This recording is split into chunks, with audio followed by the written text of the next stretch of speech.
আৰে ৰাজু ভাইটি কি হলনো আৰে মিনাই দেউ আকৌ নগদ ধন শেষ হৈ গ'ল আৰু পেমেণ্ট এতিয়াও বাকী আছে আৰু অলপ পইচা টকা হলে কাম বন্ধ নহলহেঁতেন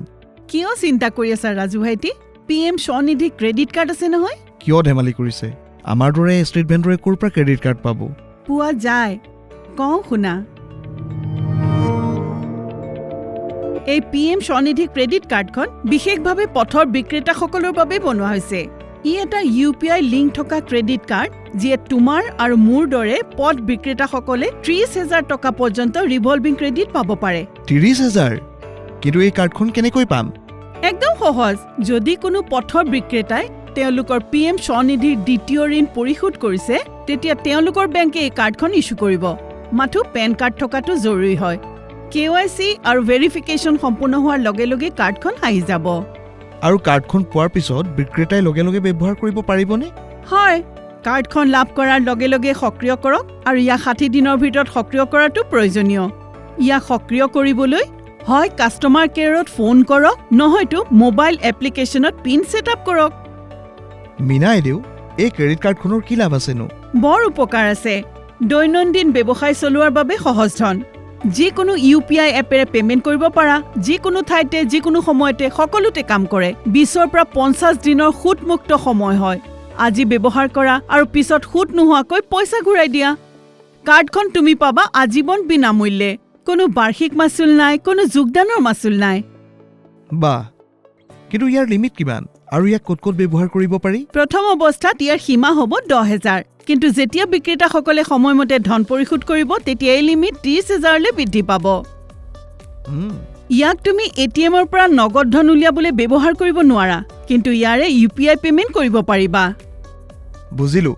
কিন্তু ইয়াৰ বিল কেতিয়া হ'ব আৰু কেতিয়া পৰিশোধ কৰিব লাগিব বিল প্ৰতি মাহৰ 1 তাৰিখে জেনেৰেট হ'ব আৰু 21 তাৰিখৰ ভিতৰত পৰিশোধ কৰিব লাগিব বেংকে তোমাক SMS বা ইমেইলৰ জৰিয়তে মুঠ প্ৰাপ্য ধন ন্যূনতম প্ৰাপ্য ধন আৰু নিৰ্ধাৰিত তাৰিখৰ বিষয়ে সকলো জনাব আৰু ইয়াৰ পৰিশোধ কিদৰে কৰিব লাগিব তুমি অটোপেও সেটআপ কৰিব পাৰা ইয়াৰ ফলত তোমাৰ বেংকৰ পৰা 21 তাৰিখৰ আগতে ধন সক্ৰিয়ভাৱে কৰ্তন হ'ব আৰু কোনো অতিৰিক্ত মাচুলো নালাগিব মাত্ৰ মনত ৰাখিবা পৰিশোধ তাৰিখৰ আগতে ধন তোমাৰ একাউণ্টত থকাটো আৱশ্যক বুজিলো মিনাই দেউ যদি পেমেণ্ট 21 তাৰিখৰ পৰা এদিন বা দুদিন পলম হয় তেতিয়া এদিন পলম হলেও দেৰি মাচুল আৰু সুত লাগিব পাৰে আৰু ডাঙৰ কথাটো হ'ল ইয়াৰে তোমাৰ ক্ৰেডিট হিষ্ট্ৰী বেয়া হ'ব ফলত ঋণ পাবলৈ অসুবিধা হ'ব আৰু ভৱিষ্যতে ক্ৰেডিট লিমিট বৃদ্ধি কৰিবলৈ অসুবিধা হ'ব বুজিলো সময়মতে ধন পৰিশোধ কৰাটো গুৰুত্বপূৰ্ণ আৰু যদি কোনোবাই তোমাক ফোন কৰি তোমাৰ ক্ৰেডিট কাৰ্ডৰ সবিশেষ বিচাৰে তেন্তে তোমাৰ ক্ৰেডিট কাৰ্ডৰ তথ্য তেওঁৰ সৈতে শ্বেয়াৰ নকৰিবা আৰু এনে প্ৰবঞ্চকৰ পৰা সাৱধান হ'বা নিজৰ কাৰ্ডৰ পিন কেতিয়াও কাৰো লগত শ্বেয়াৰ নকৰিবা কেতিয়াও কাৰো লগত তোমাৰ কাৰ্ড শ্বেয়াৰ নকৰিবা আৰু যদি কেতিয়াবা ভুলবশতঃ কাৰ্ড হেৰাই যায় তেন্তে তৎক্ষণাৎ বেংকলৈ ফোন কৰি তোমাৰ কাৰ্ডখন ব্লক কৰি দিয়াটো প্ৰয়োজনীয় বুজিছো মই মোৰ পিন কাৰো লগত শ্বেয়াৰ নকৰো কিন্তু মিনাই দেউ মই আপোনাক আৰু এটা প্ৰশ্ন সুধিব পাৰোনে মই মোৰ কোনো ক্ৰয় বা বিলৰ ধন EMI জৰিয়তে পৰিশোধ কৰিব পাৰিমনে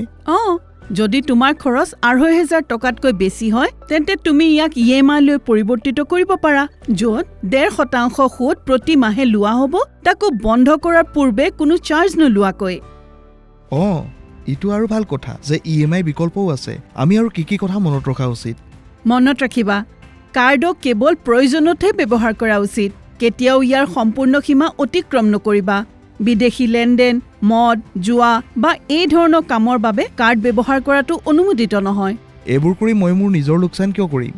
মিনা আইদেউ এতিয়া মই বুজিলো PM স্বনিধি ক্ৰেডিট কাৰ্ড আমাৰ দৰে ষ্ট্ৰীট ভেণ্ডৰসকলৰ বাবে আশীৰ্বাদ ব্যৱসায় বন্ধ নহয় বিকাশ বাঢ়ি যায়